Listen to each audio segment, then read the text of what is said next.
All right, let's talk about 10 simple money hacks that are designed to put real cash back in your pocket. But look, this isn't just about a one-time win. It's about building a super simple but powerful system that saves you money month after month. So what's the magic number? $200. For a lot of us, that's a game changer. I mean, think about it. That could be a car payment, a huge chunk of your grocery bill, or just a serious boost to your savings. It's a number that gives you some actual breathing room. And that is the real power of this whole plan. We are not talking about some one-off thing. We're talking about finding an extra, $2,400 a year? Just by making a few small, really intentional changes. Okay, I get it. $200 a month, it can sound kind of impossible, right? But it is so achievable when you break it down. We've actually structured this into a simple 4-part plan that attacks wasteful spending from every angle.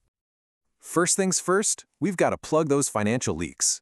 You know the ones? Those slow, silent drips from our bank accounts? These are the expenses you barely even notice, but man, do they add up over time. And the two biggest culprits? Oh, they're sneaky. I'm talking about those free trials that quietly rolled into a monthly charge, and all those auto renewals you totally forgot about. This is all about taking back control, making active choices instead of just letting your money slip away on autopilot. And you won't believe how fast these small fixes add up. Seriously, look at this. Just by canceling a few subscriptions you don't even use and switching off auto renewals, you could easily get back over $60 a month. That is a huge chunk of our goal, and all it takes is a quick scan of your bank statement. Okay, so the leaks are plugged. Now, let's get into the fun stuff, the psychology of spending. This part is all about creating a little buffer between that emotional urge to buy and, well, your wallet. I mean, come on, we have all been there, right? You see something, you get that little spark, you want it, and literally seconds later, you've bought it. That's a decision that's driven by emotion, not logic, and it is a massive budget killer.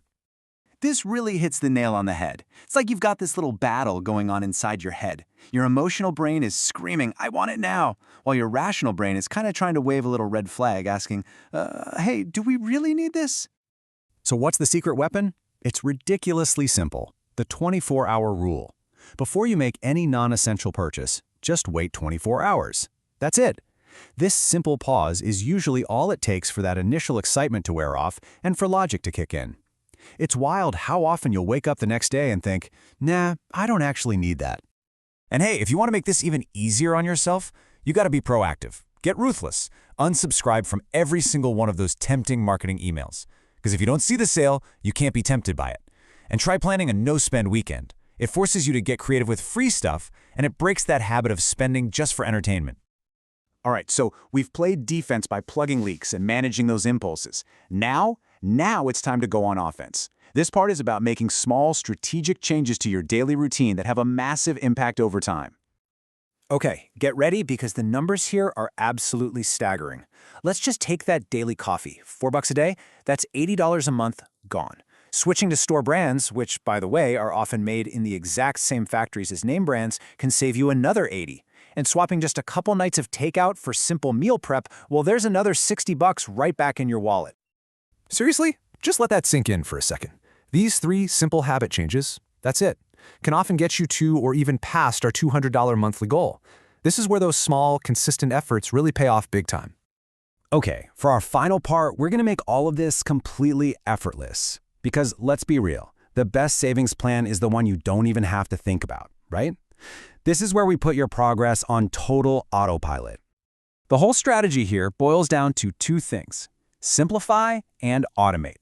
So forget about those crazy, complicated budget spreadsheets that no one ever sticks with. We're just going to focus our attention where it matters most, and then we're going to let technology do all the heavy lifting for us. Look, trying to track every single penny is just a recipe for burnout. Nobody sticks with that. So instead, just pick the one category where you know you overspend. Maybe it's groceries, maybe it's eating out, and only track that. That focused attention will naturally guide you to make smarter choices without all the stress. And now for what might be my absolute favorite hack. Why? Because it honestly feels like magic. A lot of banking apps have this round up feature that saves money for you automatically. Here's how it works in a flash. So you go to make a simple purchase. And let's say it's for $8.50. Your app instantly sees that and rounds it up. To the nearest dollar, so in this case, $9. And that extra 50 cents? Poof, it gets zapped right over to your savings account. You never even feel it, but trust me, it adds up so fast. It is literally the definition of painless saving. So, there it is. A complete 4-part plan to find an extra $200 every single month. And remember, this isn't about depriving yourself. It's just about being more efficient and intentional with your money. So the real question is, which one of these you're going to try first?